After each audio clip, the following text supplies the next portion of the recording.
カリエ・デ・ラ・クルス・ベルデの伝説4。セニョール、この物語は他のものとは異なり、悲しい話ではございません。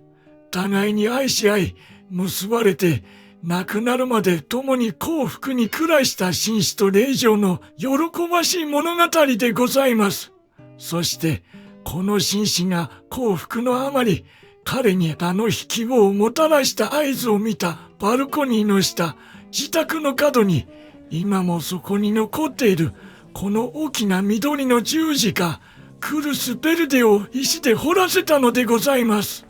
緑の十字架のあるその家は、セニョール・カリエ・デ・ラ・クルス・ベルデ、通りの名はお分かりのように、その十字架にちなんで付けられました。と、カリエ・デ・ミゲレスの核に立っております。ドニャ・マリアの父君がそれを建てた頃には立派な家でございました。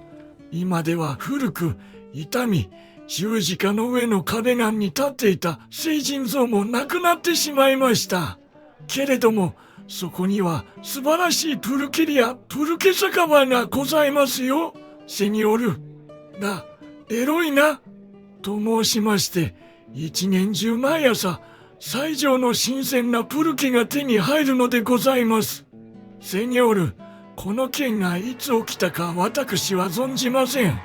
けれども、どうもアルバロでビリャディエゴイ・マンリケと申されるこの紳士が、服をドン・ガストン・デ・ペラルタの随行としてメキシコへ参ったと聞いておりますから、それは大変昔のことに違いございません。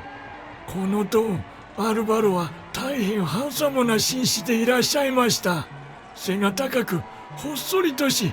色白で、金で刺繍した白いビロードの衣を着、白い羽のついた青い帽子をかぶり、いつもまことに美しいアラブマにお乗りになっておりました。髪と短く尖ったあのひげは黄金がかった栗色でしたな。セニョール、まことに見事な姿でございました。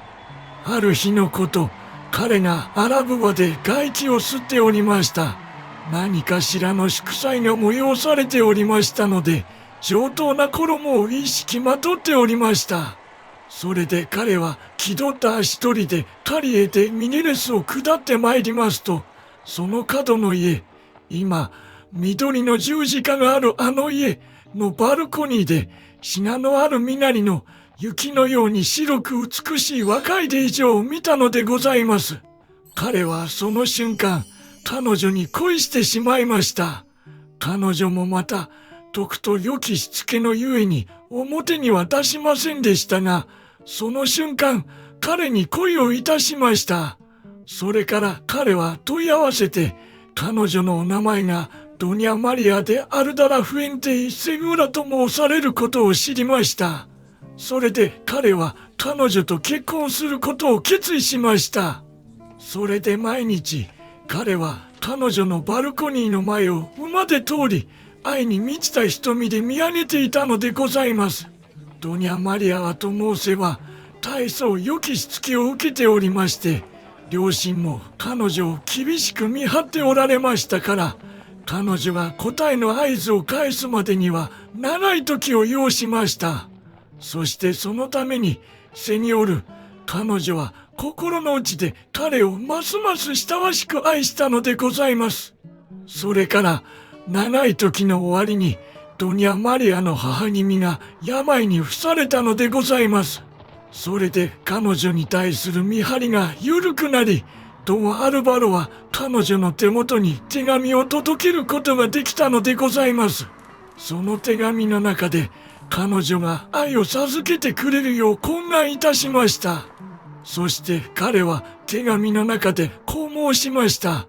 もし手紙で返事ができぬなら、二つの合図のうち一つを送ってほしい。それで彼女の意志がわかるであろう、と。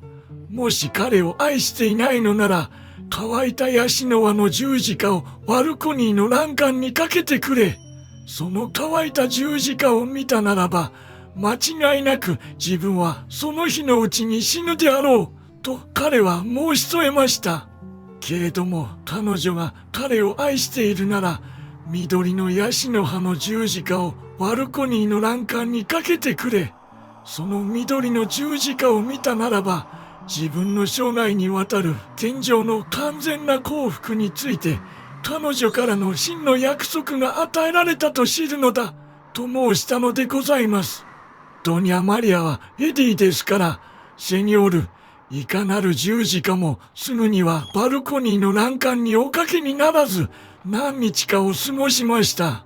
そしてその間、ドン・アルバロは狂気の一歩手前にまで追い詰められたのでございます。そして、あと一瞬の町で正気を失いそうな寸前にあった折、とりわけの一日、春の日が輝き、すべての鳥たちが恋の歌を共に歌う日のこと、ドン・アルバロはドニャ・マリアのバルコニーの欄干に、それは美しい鮮やかな緑の十字架がかかっているのを見たのでございます。もちろん、そのと、セニョール、ことは迅速かつ順調に進みました。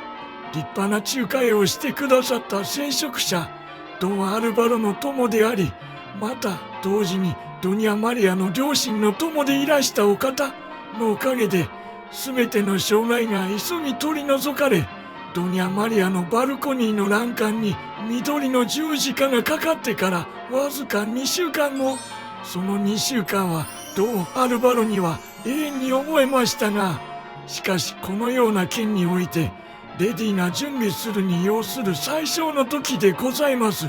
二人は祭壇の前へと進み、その足元で互いに愛を誓ったのでございます。そして何より良きこと、セニョール、二人はその誓いを忠実に守ったのでございます。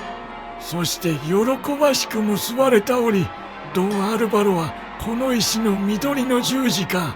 大きさは舗装路から2階の高さにまで届くほど、それ以の二人が暮らすことになる家の角に掘らせたのでございます。それは彼の生涯にわたる天上の完全な幸福についてのドニャ・マリアからの真の約束をもたらしてくれたヤシの葉の緑の十字架がかかっていた、まさにそのバルコニーの真下に掘られたのでございます。そして緑の十字架は、セニョール、今もそこにございます。そして通りのお名前は、申し上げました通り、カリエテがクルス・ベルデでございます。もちろんこれは、この物語が真実であることの証でございます。